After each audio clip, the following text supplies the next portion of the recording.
आदिनाथ भगवान बड़े बाबा मेरे, आदिनाथ भगवान बड़े बाबा मेरे, बड़े बाबा मेरे, बड़े बाबा मेरे, कुंडलगिरी की पहचान नहीं है। इसका जाप सभी कर सकते हैं और जो भी इसका जाप करता है निश्चित रूप से उसका बेड़ा पार हो जाता है। अंजन चोर था, अंजन चोर ने इस नमोकार मंत्र में श्रद्धा की, उसको आकाशगमनी विद्या सिद्ध हुई। इवन मनुष्य नहीं, जानवर भी मतलब नमोकार मंत्र का श्रवण करके सदगति को प्राप्त हुए। जीवंत कुमार ने मरते हुए कुत्ते को नमोकार मंत्र सुनाया, देवी बना। पद्मरुचि से जो कि भगवान श्री राम का जीव था, उन्होंने भी एक मरते हुए बेल को नमोकार मंत्र सुनाया, देव हुआ। तो ये मंत्र तो अनादि निधन मंत्र है, इसमें सभी भगवंतों को, सभी सिद्धों को, सभी साधुओं को नमस्कार किया गया है। इसलिए जब जानवर लोग भी इसका श्रवण करके मतलब सदगति को प्राप्त होते हैं। पार्श्व कुमार ने नाग नागिन को नमोकार मंत्र सुनाया तो नाग नागिन भी देवत्व पर्याय को प्राप्त हुई। इसलिए कभी भी ये मत समझना कि ये मात्र जैन का मंत्र है। कहीं भी इसमें जैन शब्द है क्या? बताओ, है जैन शब्द? कहीं भी इसमें कोई पर्टिकुलर भगवान का नाम है क्या? नहीं है। नमोकार मंत्र में किसी भगवान का नाम नहीं, किसी भी धर्म का नाम नहीं है। उसमें तो यही बोला गया है, नमो हरिहंतानम, जिसने कर्मरूपी शत्रु को जीत लिया है, ऐसे हरिहंतों को नमस्कार हो। नमो सिद्धानम, जिन्होंने मोक्ष पद की सिद्धि प्राप्त कर ली है, ऐसे समस्त परमेश्वर को नमस्कार हो। नमो हरियानम, जिन्होंने मतलब साधुओं का शिक्षा दीक्षा देकर, जिन्होंने धर्म की प्रभावना का जिम्मा उठाया है, ऐसे समस्त आचार्य परमेश्वर को नमस्कार हो। जिन्होंने अपने ज्ञान के माध्यम से जीवों में प्रभावना की है ज्ञान की, ऐसे उपाध्याय परमेश्वर को नमस्कार हो। जो अपनी साधना में रस है, ऐसे तीनों लोकों में समस्त विद्यमान साधुओं को नमस्कार हो। नमोकार मंत्र का ये अर्थ होता है। इसलिए बंधुओं, आप मेरी बात को आपने अच्छे से समझ ली होगी।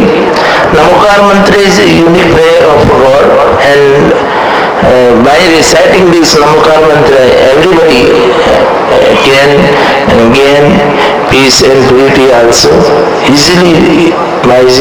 So everybody should recite this Namaskar mantra, and by reciting this Namaskar mantra, everybody will gain purity and peace also. Not only Jains but also anybody who lives in this earth. Okay? Are you understood?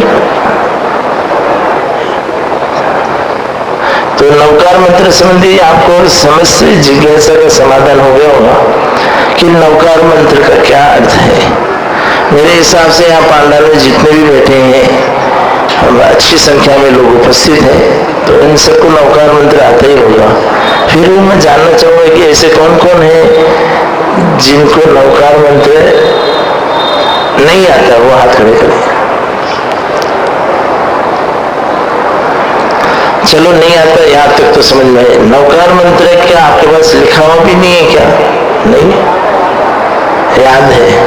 और किस किस का नवकार मंत्र याद है, वो हाथ खड़े करो।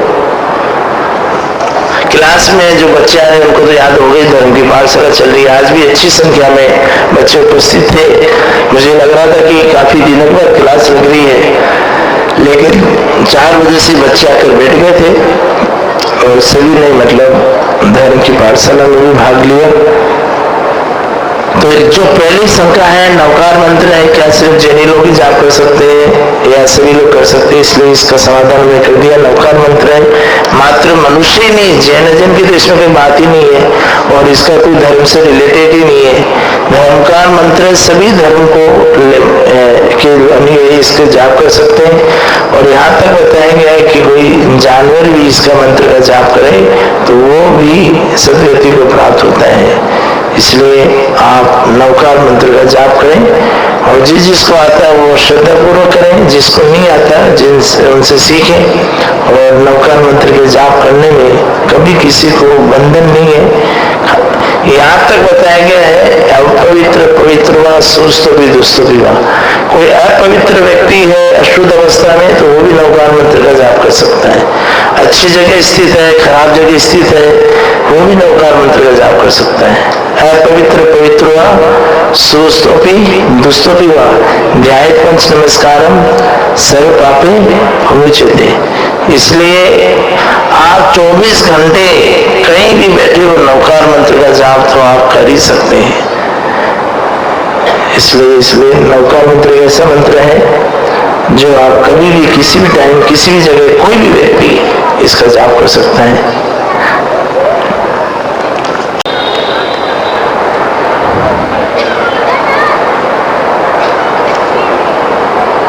विश्वास श्रद्धा आस्था में क्या अंतर है और सम्यक दर्शन से क्या संबंध है, ये शंका ले रहे थे। सम्यक दर्शन का मतलब होता है देव शास्त्र गुरु पर श्रद्धा रखना आस्था रखना। श्रद्धा आस्था विश्वास ये सब पर्यायवाची शब्द है और इसके माध्यम से मतलब हम सम्यक दर्शन के महत्व को समझ सकते हैं। तत्वार्थ सूत्र में एक सूत्र आया है तत्वार्थ श्रद्धानम सम्यक दर्शनम। तत्वों का श्रद्धान करना ही सम्यक दर्शन है। 7 प्रकार के तत्व होते हैं और 7 प्रकार के तत्वों के प्रति हम श्रद्धान करें आस्था करें वही सम्यक दर्शन का लक्षण है। विश्वास तो करना ही पड़ता है। विश्वास की नींव पर ही धर्म टिका होता है और चाहे हम किसी के प्रति भी विश्वास करें जिस घर में विश्वास नहीं श्रद्धा नहीं आस्था नहीं वो घर भी नरक तुल्य है। इसलिए चाहे धर्म के प्रति नहीं अभी तो हम विश्वास श्रद्धा और आस्था एक ऐसी चीज है जो हमको जिंदगी में सुख प्रदान करती है और इस सम्यक दर्शन के माध्यम से हम श्रद्धा आस्था विश्वास को समझ सकते हैं। यदि हम भगवान की भक्ति कर रहे हैं भगवान पे श्रद्धा आस्था नहीं है तो हम इसका मतलब कर रहे हैं भगवान के प्रति अच्छी भक्ति नहीं कर रहे। जिनवाणी सुन रहे हैं प्रवचन सुन रहे हैं हाँ खाली सुन ही रहे हैं और हमको विश्वास नहीं तो समझ लेना कि आप सच्ची भक्ति नहीं कर रहे हैं। इसी तरह से गुरु की जय जयकार बोल रहे हैं और गुरु पर आपको विश्वास नहीं तो समझ लेना आप गुरु के सच्चे भक्त नहीं है। तो सम्यक दृष्टि की पहचान विश्वास से होती है। सच्चे भक्त की पहचान विश्वास से होती है। हमारे धर्मात्म पुरुष बनने की पहचान भी विश्वास से होती है। इसलिए आप लोग तो अपने भीतर श्रद्धा आस्था विश्वास बनाए रखें ताकि हम उस सम्यक दर्शन को प्राप्त कर सकें। यदि हमारे भीतर 1% भी शंका है तो हम सम्यक दृष्टि खिलाने के अधिकारी नहीं है। नेक्स्ट प्रश्न है आत्मा तो शरीर तक ही सीमित रहता है और परमात्मा कहाँ रहता है? परमात्मा भी अंदर ही है तो फिर तपस्या करने की क्या जरूरत? बहुत अच्छा प्रश्न है, इनके लिए जोरदार ताली है। आत्मा परमात्मा एक है इसका मतलब ये है कि आत्मा में परमात्मा बनने की शक्ति है। एक है इसका मतलब ये नहीं कि जिस प्रकार से हमने बोला दूध में घी है तो दूध से घी बनता है, बिना दूध के घी नहीं बन सकता। लेकिन दूध और घी में अंतर सबको पता है। दूध को पहले जमाएंगे, उसको मथेंगे, उसका मक्खन निकालेंगे, उसको अग्नि में तपाएंगे और उसके बाद ही वो घी में परिवर्तित होगा। बना किससे? दूध से बना। तो उसी प्रकार से दूध और घी एक ही चीज से बने, मतलब दूध से ही घी बना है, दूध से दही बना है। उसी प्रकार से आत्मा ही परमात्मा में कन्वर्ट होती है। भगवान श्री राम भी पहले एक आत्मा के रूप में थे, भगवान महावीर भी आत्मा के रूप में थे, तो आत्मा ही परमात्मा बनी है।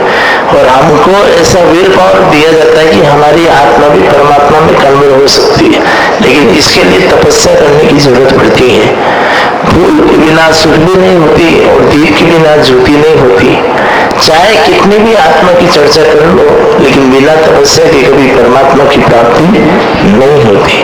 आत्मा को परमात्मा में कन्वर्ट करने के लिए तपस्या की जरूरत पड़ती है। इसलिए जो बोला जाता है ना आत्मा परमात्मा एक है, इसका मतलब ये है कि हमारी आत्मा ही परमात्मा बनेगी।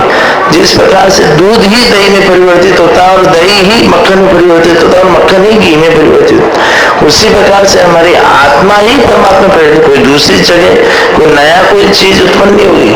हम खुद ही भगवान रूप से कन्वर्ट होंगे, लेकिन उस भगवान बनने के लिए जो प्रक्रिया है, जो इसका प्रोसेस है, उस प्रोसेस पर यदि हम चलेंगे तो निश्चित रूप से हमारी आत्मा परमात्मा कन्वर्ट होगी। और जितना भी उद्देश्य, जितनी भी तपस्या है, वो इसी आत्मा को परमात्मा तक पहुंचाने के लिए विधि है। इसलिए आप उस सत्य का आशय समझे। नहीं तो इस पर्ची में ये लिखा है कि जब आत्मा परमात्मा एक है तो हम काय को तपस्या करें, काय को सत्संग में जाए, हम तो खुद ही भगवान बन गए। ऐसा नहीं है। भगवान बनने की शक्ति है आप में भगवान बनने की योग्यता है, लेकिन अभी आप भगवान नहीं बने। भगवान बनते तो आप यहाँ इधर भटक क्यों रहते हो, दुख का अनुभव क्यों करते? भगवान को तो 1% भी दुख नहीं होता। तो यहाँ पर आप अभी आत्मा के रूप में विद्यमान है, दूध के रूप में विद्यमान है। लेकिन आप यदि सम्यक दर्शन रूपी श्रद्धा में जमेंगे, सम्यक ज्ञान रूपी मतनी में मथेंगे और सम्यक चारित्र और तप में तपेंगे, तो निश्चित ही आपकी आत्मा परमात्मा में कन्वर्ट हो सकती है। इसी आशय से ये बतलाया गया है कि आत्मा परमात्मा एक है, लेकिन आत्मा को परमात्मा बनाने की पुरुषार्थ करना पड़ता है। इसके लिए एक उर्दू में एक शायरी लिखी गई है, वो मैं पढ़ता हूँ। आत्मा को खुदा मत कहो, आत्मा खुदा नहीं है। खुदा यानी परमात्मा, उर्दू में परमात्मा को खुदा कहते हैं। आत्मा को खुदा मत कहो, आत्मा खुदा नहीं है। क्या आत्मा को परमात्मा मत कहो, आत्मा परमात्मा नहीं है। लेकिन खुदा के नूर से आत्मा जुदा भी नहीं है, परमात्मा के नूर से आत्मा जुदा भी नहीं है। मतलब आत्मा परमात्मा में अंतर भी है और आत्मा परमात्मा एक ही है। वही आत्मा परमात्मा बनेगी इस अपेक्षा से एक है, लेकिन दोनों की डेफिनेशन में, दोनों के गुण में डिफरेंस है, इस अपेक्षा से अंतर भी है। तो साधवा से लेकर तो हम इसकी डिफरेंस को, इसकी समानता को अच्छे से समझ सकते हैं। कि वो एकदम साधु बन गए, वो साधु नहीं थे, उनका गुणस्थान छोटा ही था। वैरागी का मतलब ये है कि इतना बड़ा वैभव होते भी उनको इतना अटैचमेंट नहीं था जितना अटैचमेंट आम आदमी को रहता है। आम आदमी के पास लाख रुपए हो जाते हैं तो वो समझता है कि वो लखपति हो गया और इतना अटैचमेंट करता है उस रुपये से कि वह उस रुपये के लिए कुछ भी कर सकता है। लेकिन भरत चक्रवर्ती के पास सचखंड का अधिपति थे, उनके पास अपार धन दौलत थी, पूरी पृथ्वी में जितना धन किसी के पास नहीं था उतना भरत चक्रवर्ती के पास था। लेकिन फिर भी उनके प्रति अटैचमेंट नहीं था, उन महलों के प्रति अटैचमेंट नहीं था और इतना वैभव के प्रति उनका अटैचमेंट नहीं था। वो समय निकाल कर डेली साधु को आहार देते थे, डेली भगवान की पूजा करते थे, अभिषेक करते थे और डेली सामायिक करते थे, डेली प्रतिक्रम करते थे। इस अपेक्षा से भरत को वैरागी बोला है। इस अपेक्षा से नहीं बोला कि वैरागी बोला, कोई साधु नहीं बोला है। साधु होते तो वो युद्ध नहीं करते, लेकिन चतुर्थ गुणस्थानवर्ती शांतिनाथ, कुंथुनाथ, अरनाथ ने भी युद्ध किया है, जबकि वो तो तीर्थंकर थे।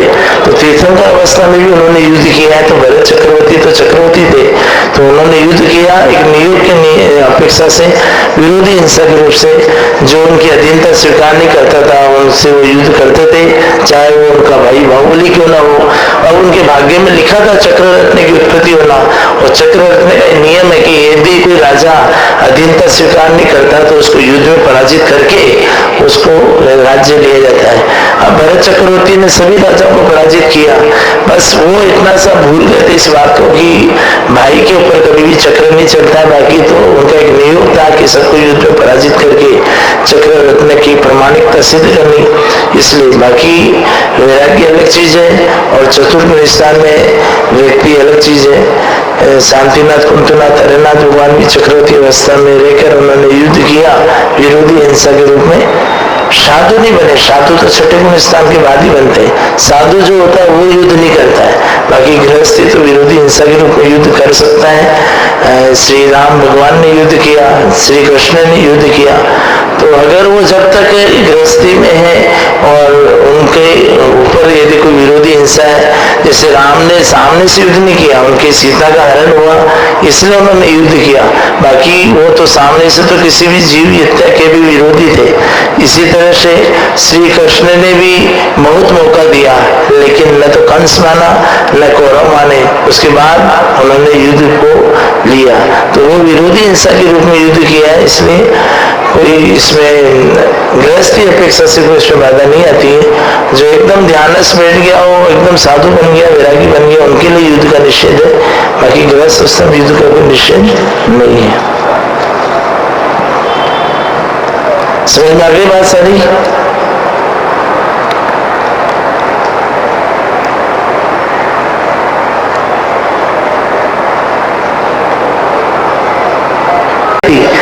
लेकिन फिर भी बच्चों ने ये बता दिया कि महाराज जी हम और भी पढ़ना चाहते हैं। आज हमने बच्चों की कॉपियां भी चेक की, क्योंकि आज थोड़ा मुझे समय मिल गया।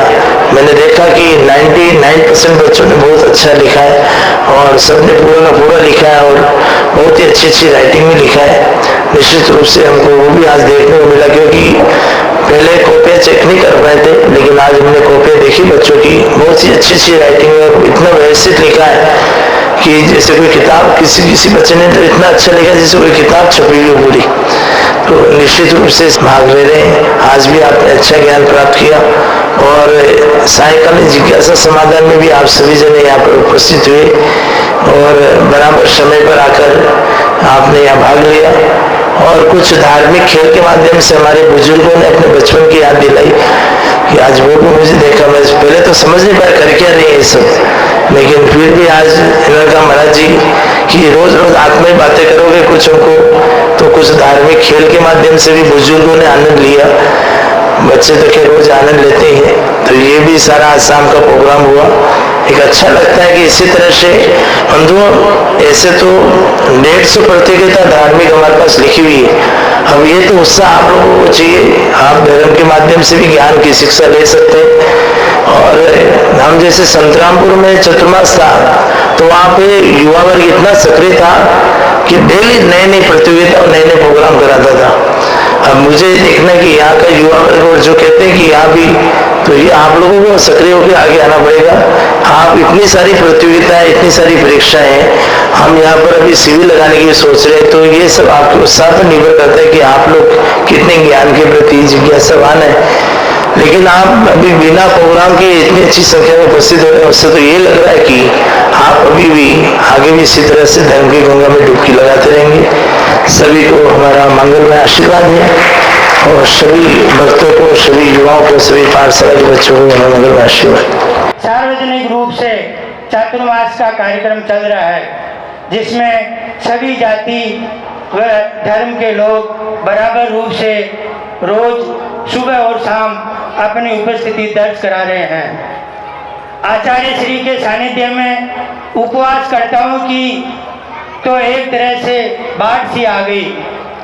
हमने देखा पहली बार नावा के 2 युवाओं भाई राजेश जी जैन व मनीष जी गोदा ने लगातार बिना कुछ खाए पिए 32 दिन तक उपवास करके नावा के इतिहास में अपना नाम स्वर्ण अक्षरों से लिखवा दिया। इसी तरह से 11 लोगों ने 16 दिन के उपवास किए, तो 10 उपवास करने वालों की संख्या तो 100 का आंकड़ा भी पार कर गई। अगर 5 दिन और 3 दिन के उपवास करने वालों को भी इसमें शामिल कर लिया जाए तो उपवास करने वालों की संख्या 250 से भी ज़्यादा को पार की हो जाती है। ऐसा नावा के इतिहास में पहली बार हुआ है। नावा नगरी के लिए यह सब बहुत ही अविस्मरणीय व गौरवान्वित करने वाली बात है। बंधुओं, पहली बार सार्वजनिक रूप से लोगों को यह पता चला कि जैन धर्म में उपवास इस तरह से किए जाते हैं, वरना अन्य धर्मों में तो 24 घंटे में एक बार भोजन कर लेने की परंपरा चली आ रही है। हमने देखा कि 11-11 साल के छोटे छोटे बच्चों ने 10-10 उपवास करके असंभव को संभव करके दिखा दिया। बिल्कुल ही अफाइज होते हुए भी उसने भी 10 उपवास कर डाले। इसी तरह से हमारे कुमाऊं समाज के एक बुजुर्ग जिनकी उम्र 70 साल से भी ज़्यादा है, जिनसे बिना लाठी के सारे चला फिरा भी नहीं जाता है, और जो हरदम दवाइयाँ ले लेकर अपना जीवन गुजार रहे हैं, उन्होंने भी 3 दिन तक उपवास करके हम सभी को अचंभित कर दिया। और वो माँ से अभी पांडाल में भी हैं। यह सब इस बात को साबित करता है कि लोगों का आचार्य श्री के प्रति कितना लगाव व गुरुदेव के प्रति कितनी श्रद्धा है। वाकई में लोगों की दीवानगी देखने लायक है। बंधुओं, निश्चित रूप से यह सब आचार्य श्री के आशीर्वाद का ही फल है कि असंभव से असंभव कार्य भी सहजता से हो रहे हैं। हमारे नावानगर का ये सौभाग्य है कि आज हम आचार्य श्री के श्रीमन रूपी व धर्म रूपी गंगा में डुबकी लगाकर अपने जीवन को सफल बना रहे हैं। रोज कितने ही लोग अपने दुर्व्यसनों जैसे बीड़ी, सिगरेट, जर्दा, तंबाकू, गुटखा, शराब आदि का त्याग कर रहे हैं। यानी धीरे धीरे हम सब अपने जीवन को सफल बनाने की ओर अग्रसर हो रहे हैं। आने वाली पीढ़ियां जब भी नावा का इतिहास पढ़ेगी तो उनके ये बात सदैव स्मरण रहेगी कि सन 2016 में आचार्य श्री के सानिध्य में एक ऐसा चातुर्मास का आयोजन भी हुआ था जो अपनी अलग ही पहचान और विशेषताओं के लिए सदैव के लिए याद रखा जाएगा। बंधुओं, इसके लिए यहाँ की चातुर्मास कमेटी व जैन समाज के सदस्यों की भी प्रशंसा करना चाहूँगा, जो दिन रात इस आयोजन को सुंदर से अति सुंदर बनाने में तन मन धन से लगे हुए हैं। अंत में अपनी ही कविता की 4 पंक्तियाँ आपके सामने रखते हुए अपनी वाणी को अवसर जीवन में जाने फेर कदे न आए कि केवल राजस्थानी सबने साची बात बतलाए, केवल राजस्थानी सबने साची बात बतलाए। अरे संत तो घणाई देखा पर सुकुमार नंदीसा ना है, सुकुमार नंदीसा ना है। जय गुरुदेव, जय गुरुदेव। कहूँगा कि अपने स्थान पर खड़े हो जाएं। आरती जी का समय हो गया है। आचार्य श्री की आरती।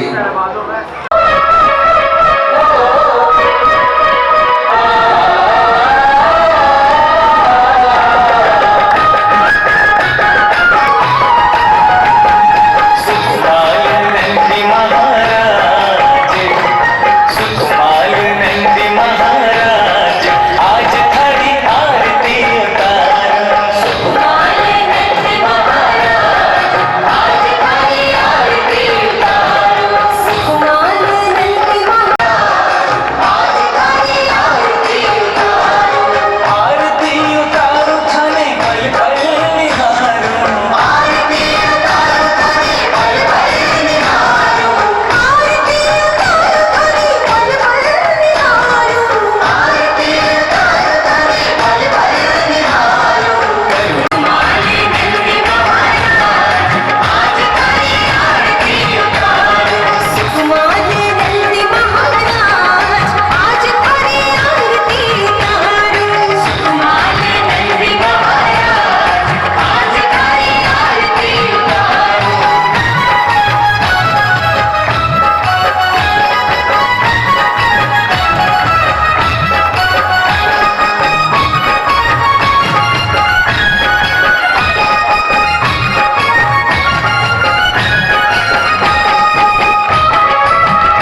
धर्म की गंगा बहाते चलो, दीप से दीप जलाते चलो।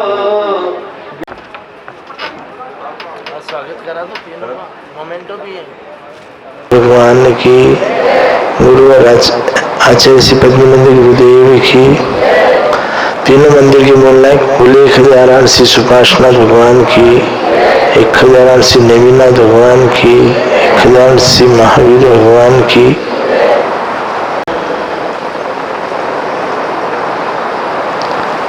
तप करता यौवन गयो, द्रव्य गयो मुनिदान। तप करता यौवन गयो, द्रव्य गयो मुनिदान, प्राण गयो संन्यास में, तीनों गए न जान।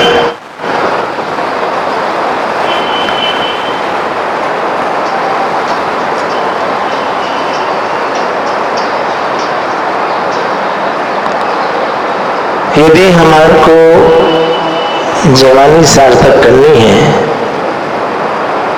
तो उस जवानी में हमें तपस्या करनी चाहिए। और आप लोगों ने देखा इतने तपस्वी आपको दिखाई दे रहे हैं, इसमें से अधिकांश युवा कम उम्र के, जवान उम्र के। तो कितनी बड़ी बात है। मतलब आज जितने भी साधु दिखाई दे रहे हैं उसमें से अधिकांश साधु जवान। तो जवानी सार्थक कब होगी? जब हम जवानी में कुछ धर्म करेंगे, तब करेंगे, संन्यास धारण करेंगे। और यदि हमने मौज मस्ती में जवानी गवा दी तो कुछ नहीं मिलने वाला। इसलिए कहा गया है तप करता यौवन गयो, तप करता यौवन गयो, द्रव्य गयो मुनिदान। तप करता यौवन गयो और द्रव्य गयो मुनिदान, प्राण गए संन्यास में, तीनों गए न जान। जिसने जवानी में तप किया, अपने द्रव्य का मुनि वैयावृत्ति में उपयोग किया और अंतिम समय संन्यास मरण किया, समझ लेना उसका मोक्ष रूपी टिकट कट गया। अब वो परमात्मा बनने की स्थिति।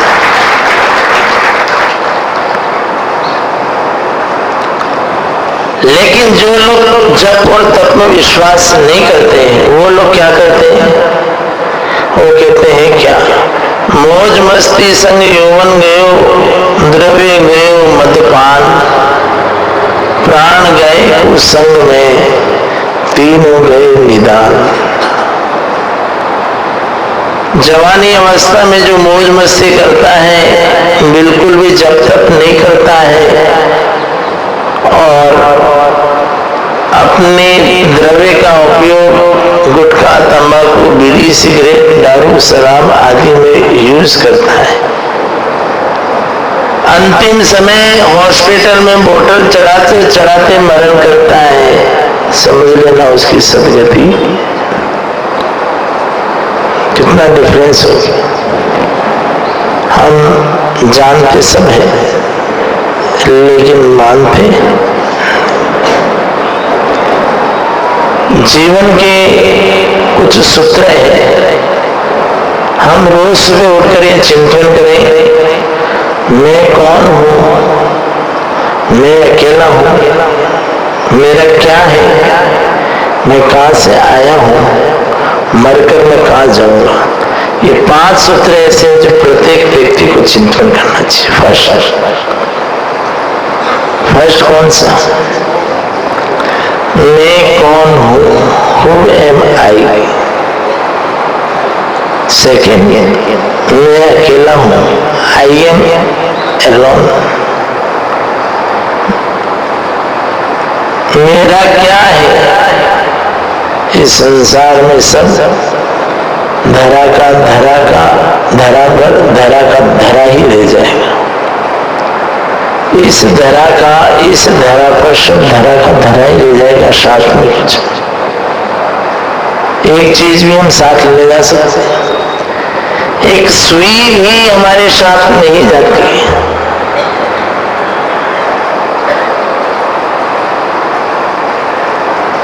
मैं कौन हूं, मैं अकेला हूं, मेरा क्या है, मैं कहां से आया हूं।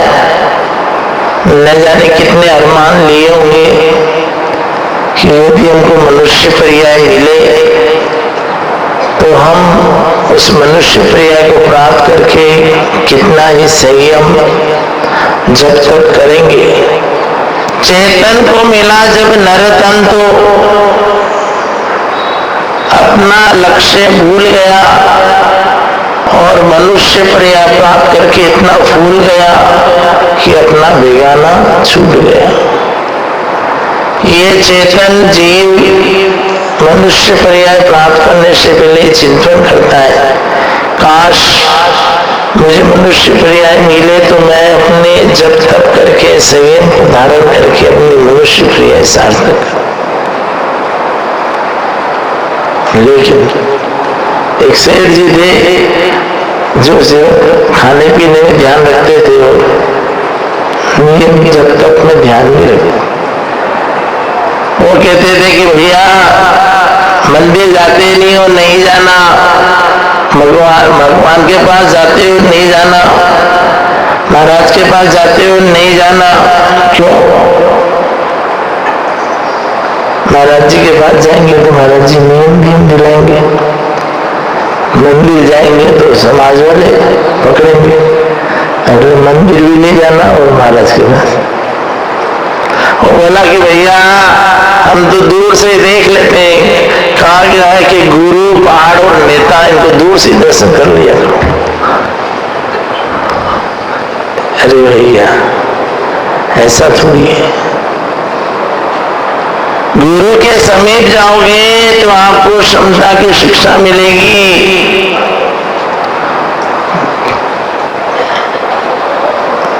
भगवान के नजदीक जाओगे तो आपको गीत रक्त का भान होगा। लेकिन सेठ जी थे वो थोड़े नहीं,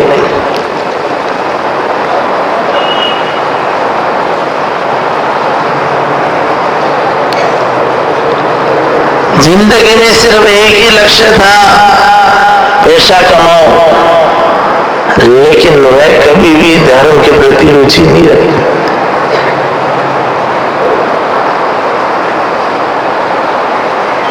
सत्संग में जाएंगे नहीं तो वहां कुछ प्राप्त भी कैसे करेंगे। हालांकि सत्संग में आने वाले भी सभी लोग, आप लोगों की भावना की विशुद्धि बढ़ रही है दिनों दिन।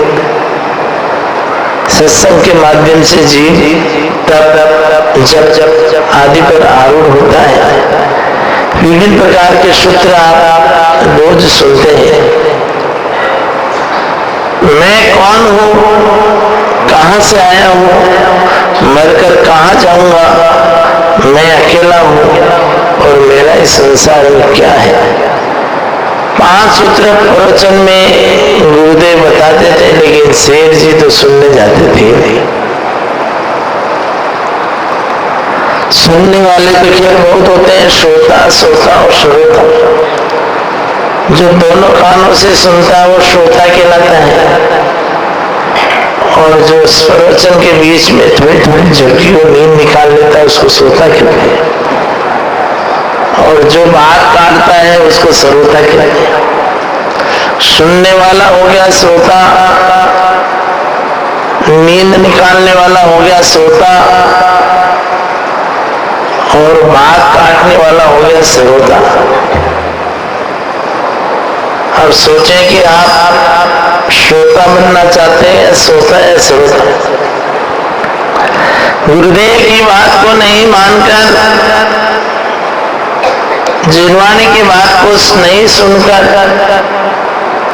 वो सुपारी काटने वाला नहीं होता, श्रोता कट कट कट कट। सेठ जी भी बड़ी मुश्किल से सेठानी जी ले गई अब कभी सत्संग में गए नहीं तो बाहर किसी ने पूछ लिया, सेठ जी आपका नाम क्या है? मेरा नाम सेठ जी है। क्यों, क्या काम? नहीं, कुछ नाम तो होगा, लक्ष्मीपति हो, पूंजीपति हो, अमरपति हो। तो सेठ जी ने कहा तुमको नाम से क्या लेना देना है? नहीं, आपको पहले कभी देखा नहीं, मैं इसी गांव में रहता हूँ। तो लोगों ने कहा आपको दिखे तो नहीं? बस मैं घर और दुकान के अलावा कहीं जाता नहीं। आज इस पांडाल की तरफ कहाँ जा रहे हो? सेठानी नहीं मान रही, सेठानी के कहने से एक बार जाना पड़ रहा है, इसको छोड़ा हूं पांडाल पर। लक्ष्मी करते चाकरी, धनपति मांगे भीख। लक्ष्मी करते चाकरी, धनपति मांगे भीख। और अमर सिंह तो मर गए हो, मेरा नाम सेठ जी ठीक। सेठ जी से नाम, सेठ जी से नाम पूछा तो मैंने क्या बोला कि लक्ष्मी पति भी जिसका नाम है वो भी नौकरी करते हुए नजर आते हैं। जिसका नाम धनपति है वो भीख मांगते हुए नजर आते हैं।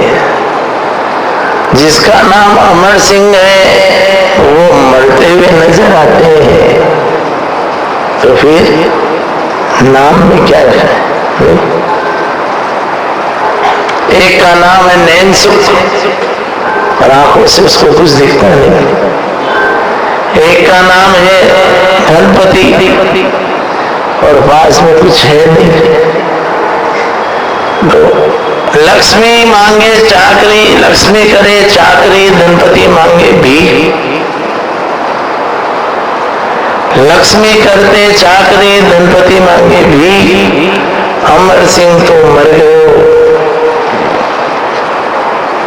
शेर जी नाम भी ठीक। चलो कोई बात नहीं, पांडाल में तो घुसो।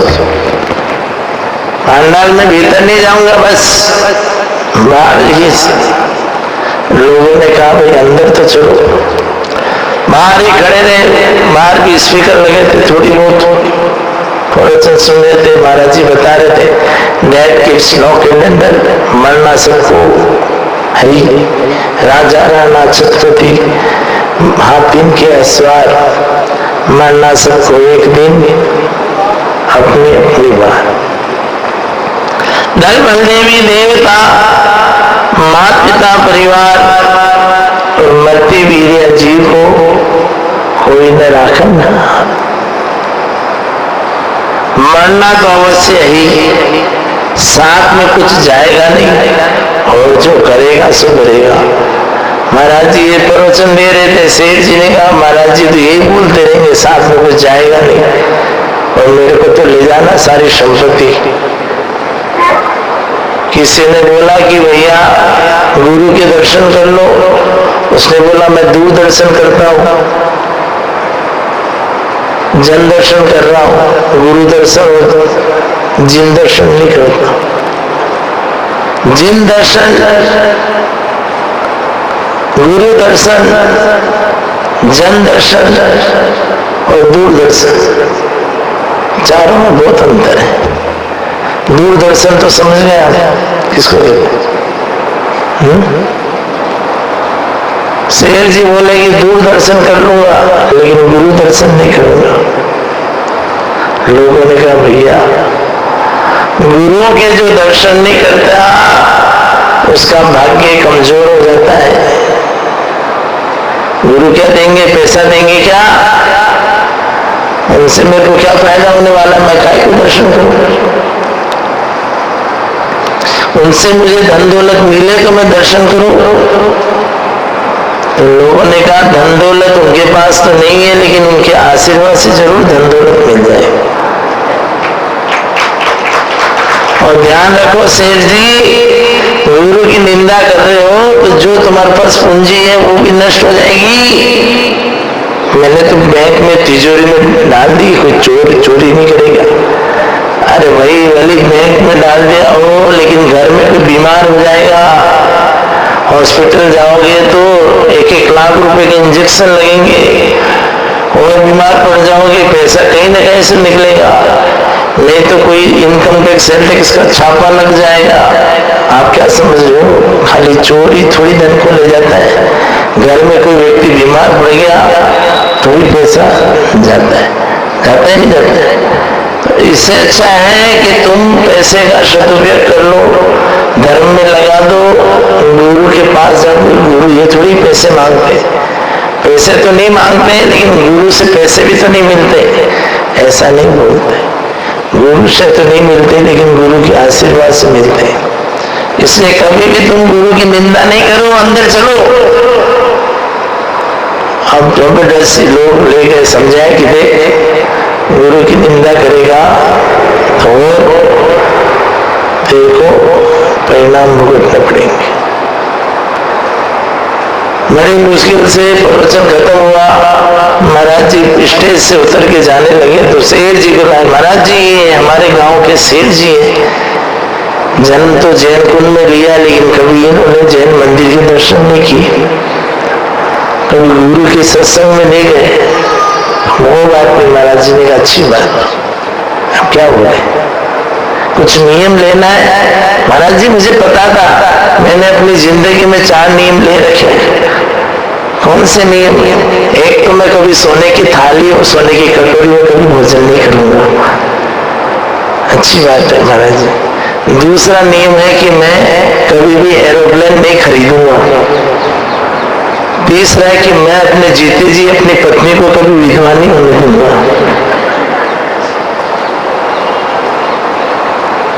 और चौथा नियम है कि इन तीनों के अलावा और कोई नियम नहीं है। तो महाराज जी ने कहा भाई कोई बात नहीं, तू पूरा पक्का हो गया है, नियम नहीं लेना तो मैं क्या कर सकता हूँ। पहला नियम तो है सोने की थाली और कटोरी में भोजन नहीं करूंगा। कौन दे रहा सोने की थाली कटोरी में भोजन परोसने? क्या है? कोई नहीं परोसे। और वैसे भी कौन दे रहा है? कौन? शेर जी तो कंजूस मक्खी चूसते, चांदी की थाली तो खरीदी नहीं जाए तो सोने की थाली कहां से खरीदेंगे? तो ठीक है, महाराज जी क्या बोले। अब वैसे ऐसे लोग आते महाराज के पास, महाराज जी ने कहा ठीक है भाई, तेरी जैसी इच्छा। गुरुदेव का काम है आशीर्वाद देना, उपदेश देना। मांगो तो मानो तो ठीक, नहीं मानो तो क्या है। सभी लोगों ने फोर्स किया, सेठानी भी बोली नहीं महाराज जी एक नियम तो दिलाओ आप। ये आए बड़ी मुश्किल से आए, जिंदगी के 60% हो गए, लेकिन अभी तक इन्होंने कभी गुरुदेव के और भगवान के कभी पास से दर्शन नहीं किए। आप शेर जी को एक नियम तो दिलाओ। शेर जी चारों तरफ से दबाव बढ़ने लगा। गुरुदेव ने कहा कि जिसने ऑलरेडी पहले नियम ले रखे, कौन से? सोने की थाली कटोरी में भोजन नहीं करने का, एरोप्लेन नहीं खरीदेगा, और जीते जी पत्नी को विधवा नहीं होने देगा। और कोई नियम लेने से तो मना कर रहा, नहीं नहीं एक नियम ले लो। सभी जने फोर्स बनाया। सेठ जी ने कहा क्या नियम लो? महाराज जी तो खाने पीने की जिंदगी। सेठ जी 60-70 साल के थे, फिर भी रोज होटल में जाके समोसे कचौरी दही बड़े खूब पसंद थे। और पान की दुकान में पान खाना, गुटखा तंबाकू मुर्गी खाना, बीड़ी सिगरेट पीना, सेठ जी को सारे शौक थे। उम्र का तो कोई लिहाज ही नहीं था। तो रोज होटल में सुबह लोग तो मंदिर में जाके भगवान के दर्शन करते थे, वो सुबह होटल में जाके कचौड़ी के दर्शन करते। उनके लिए पान की दुकान वाले भी फिक्स रखते थे, सेठ जी पान ले जाओ, मतलब फिक्स रहता था। अब वो उनके बस ये है कि पान खाना और कचौड़ी खाना, समोसे खाना, दही खाना, ये फिक्स। लेकिन सेठ जी कभी भी यूं नहीं कि कभी मंदिर जाए और कभी भगवान का अभिषेक करे, पूजा करे, या कभी गुरु को आहार देवे, चोखा लगावे, सवाल ही नहीं। वो बस सोचते थे महाराज के पास जाओ तो महाराज तो गुटखा फुटका छुड़ा देंगे, महाराज तो ये सबका नियम दिला देंगे। कौन जाए महाराज के पास? जिंदगी मिली है मौज मस्ती करने की, तो मौज मस्ती करना चाहिए।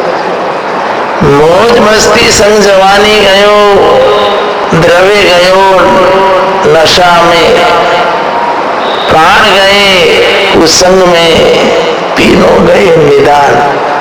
जिसका पैसा नशा में खर्च होता है, जवानी मौज मस्ती में वेस्ट होती है, और मरण हॉस्पिटल में हाय हाय करते हुए मरण होता है, समझ लेना उसकी गति कभी सुधरती नहीं। इससे अच्छा तो अपनी जवानी को ऐसे बनाओ कि यहाँ 250 लोगों ने तपस्या की, कोई 10 उपवास कर रहा है, कोई 32 उपवास कर रहा है, कोई 5 उपवास कर रहा है, और लोगों के तादाद लाइने की लाइनें लग गई।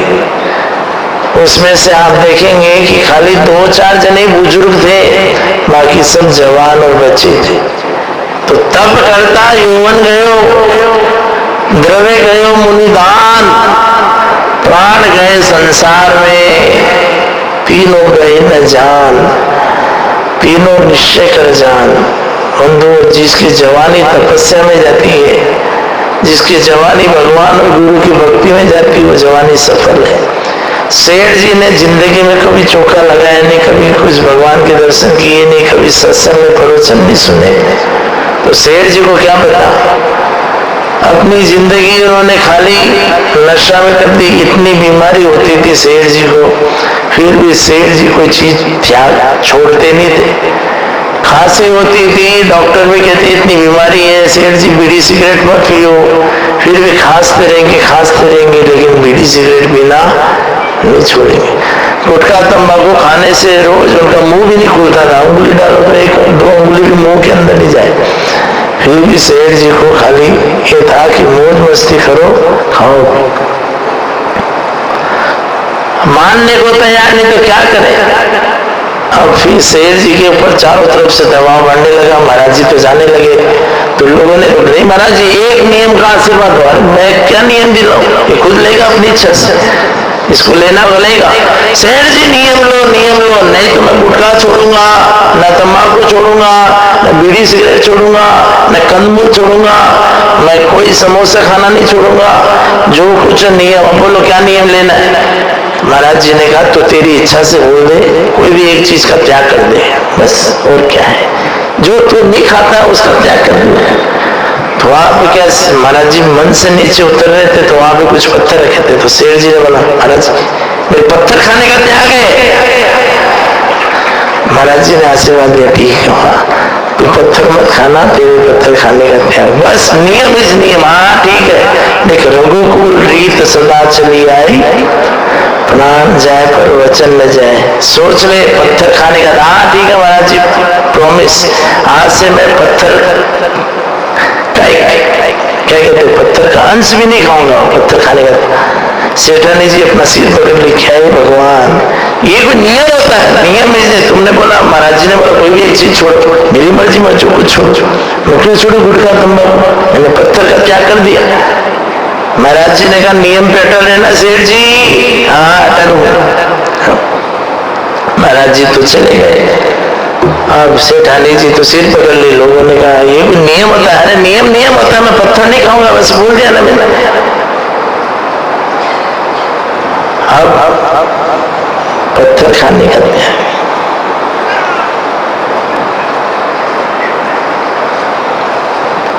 सेठ जी को भूख लगी, थोड़ी देर बाद प्रवचन के बाद फिर भगवान और गुरु की पूजा के बाद फिर किसकी पूजा करनी पड़ी, पेट पूजा करनी पड़ी। तो सेठ जी हुए, फिर घर पे गए तो घर पे सेठानी जी गेहूं से आटा पीस रही थी। पहले जमाने में क्या है कि आटा जो पीसते थे ना, हाथ की चक्की से पीसते थे। किससे? जो आपने तो देखी नहीं होगी, लेकिन पुराने जमाने में थी ऐसे क्या कहते उसको, गट्टी कहते थे। तो उसको क्या हाथ से गेहूं डालते थे बीच में, और उसको पकड़ के ऐसे घुमाते थे।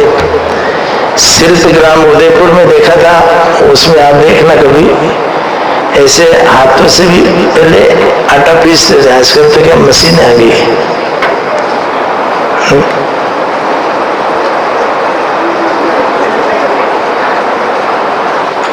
तो सेठानी जी क्या है कि गेहूं से आटा पीस रही थी।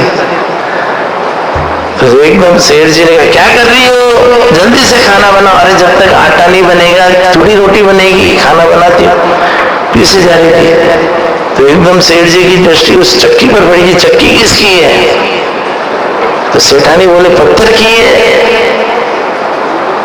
तो पत्थर को आटे से दूर रख, तो बिना पत्थर के टच किए आटा क्यों। तू गेहूं से आटा पीस रही है तो पत्थर का अंश भी जा रहा है। तो सेठानी की बात तो सही है, और सेठानी जी को पॉइंट मिल गया, क्योंकि पत्थर खाने का त्याग है। इनकी बात तो सही है, पत्थर खाने का त्याग है तो आप ये पत्थर का अंश भी इस आटे में जा रहा है। महाराज से नियम लेके आऊं पत्थर खाने का त्याग। सेठानी बोले ठीक है, आप आटा मत खाना, मैं चावल बना देती हूँ। शेर जी के यार भूख लग रही है आज तो, और खाने में देरी हो जाएगी। अब आपने नियम लिया, नियम पे अटल रहना। पत्थर नहीं खाना, इसका मतलब पत्थर के बीच में गेहूं पीसता है तो उस गेहूं के साथ पत्थर का कुछ न कुछ तो अंश जाता ही होगा पीसते तो शेर जी ने कहा अरे ये मामला गड़बड़ हो गया। पत्थर खाने का त्याग तो मैंने कर लिया जोश जोश में, मैंने इच्छा से लिया, लेकिन पत्थर का त्याग होगा तो ये आटे का भी त्याग हो जाएगा। बिना पत्थर के पट्टी के कभी आटा पीसने वाला नहीं। अब वो छोड़ के चावल बनाने लगी। चावल में क्या नमक मिर्ची डालने के लिए सेठानी की कहानी, तो वो नमक लेके, वो नमक का पत्थर नहीं आता, उसको लेके कूटने लगी। क्या कर रही है ये, नमक कौन सा ये पहाड़ का नमक है, इसको कूटने सेंधा नमक नहीं आता है। तो वो पत्थर की उसमें लेके कूटने लगी। अरे नहीं ऐसे कूटेंगे पत्थर कहां से आएगा, तो पत्थर कहां से आएगा, बिना उसके नमक कैसे कूटेगा, बिना नमक के खाओ। सेठ जी की ये कौन सी आपदा है,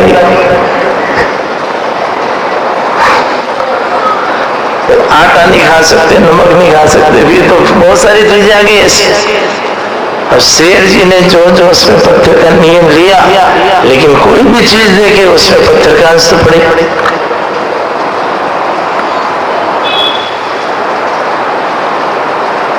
और भी चीजें आप समझ गए होंगे, किचन में बहुत सी ऐसी चीजें हैं। शेर जी को उस दिन भूखे रहना पड़ा। अब वो जिंदगी में कभी भूखे नहीं रहे, न तो नमक बिना खाना खाया नहीं जाए, और बिना उसके मसाले के, बिना आटे के कोई चीज बने नहीं। और शेर जी टेंशन में आ गया, ये क्या आफत आ गई कि बिना पत्थर के कोई चीज खा नहीं सकता मैं। हर चीज में कहीं ना कहीं पत्थर का अंश मिला रहता है।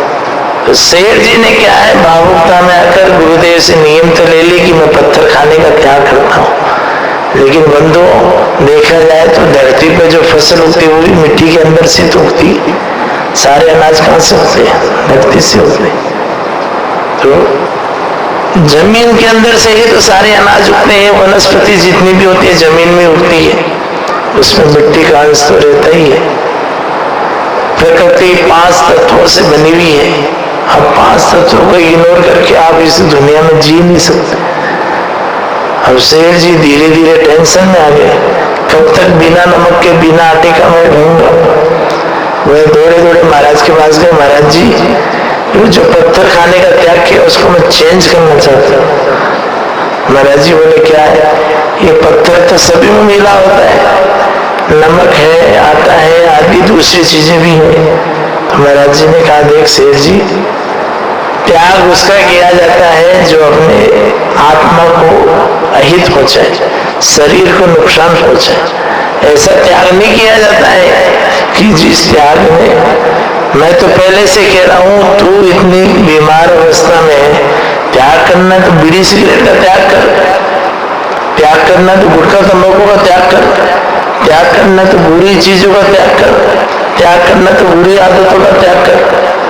तो महाराज जी ने उसको बड़े प्रेम से समझाया, सेठ जी यदि तुमको और जिंदा रहना है तो तुम इन सब चीजों का त्याग करो, क्योंकि डॉक्टर और गुरु की बात क्या जल्दी से समझ में नहीं आती, बाद में समझ आती। डॉक्टर बोले कि तुम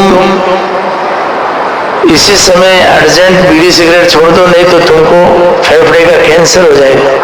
तो डॉक्टर के कहने से आदमी छोड़ देता है, तो गुरु के कहने से क्यों नहीं छोड़ता।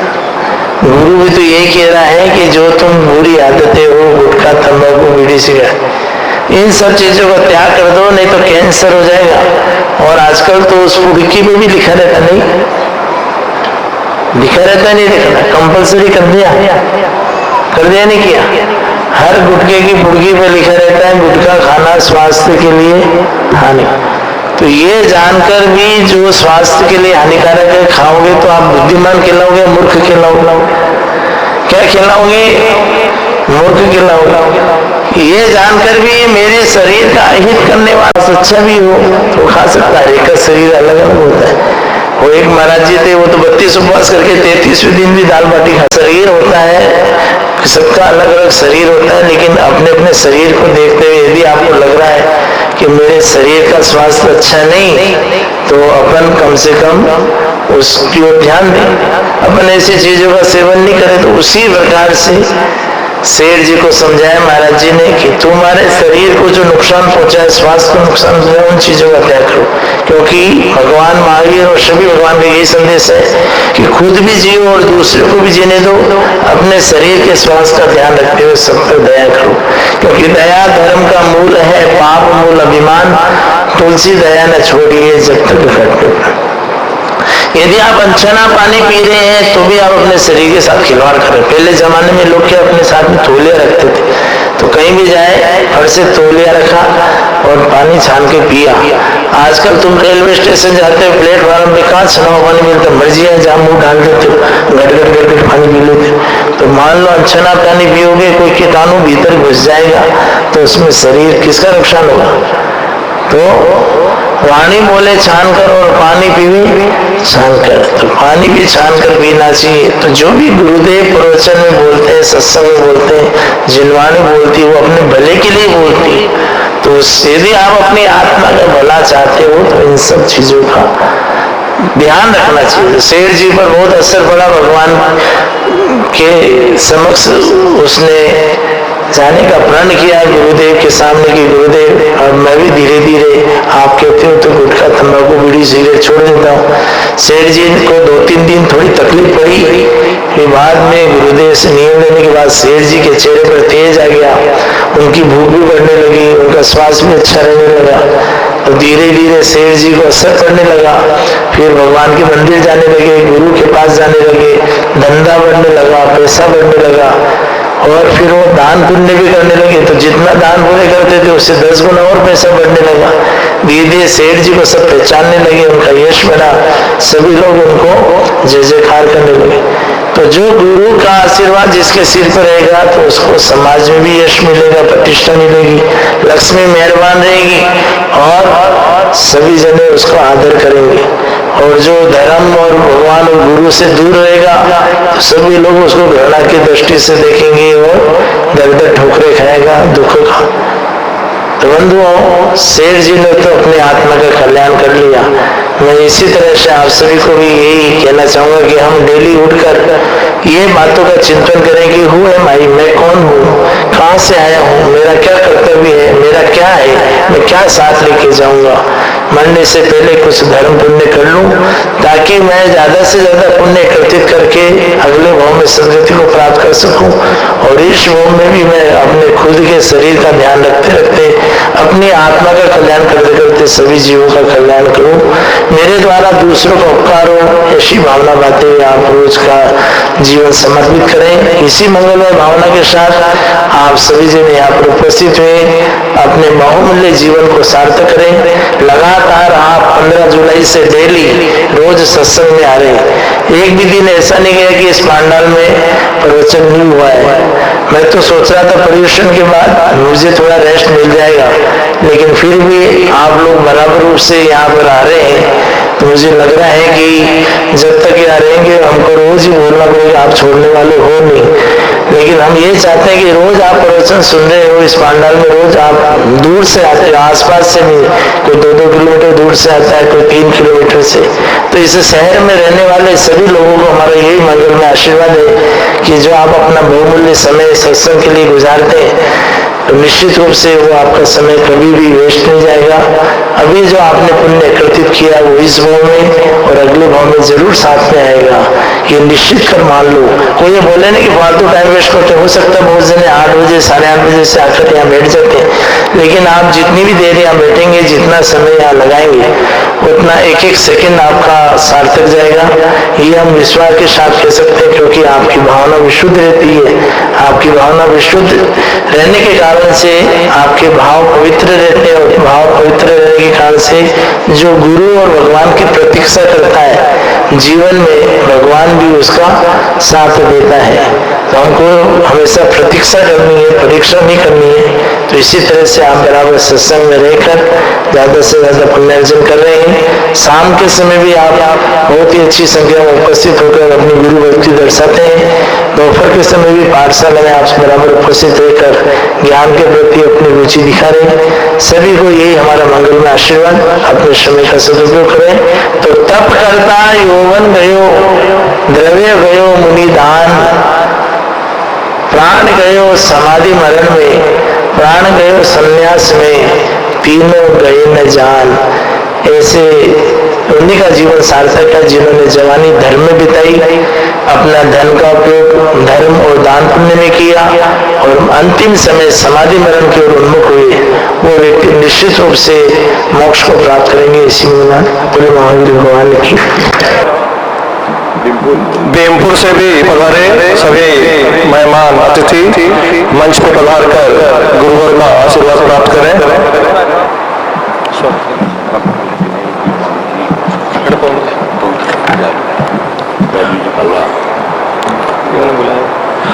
इनके स्वागत के लिए मंच पे आएंगे श्रीमान दिनेश जी झांझरी, श्रीमान पवन जी।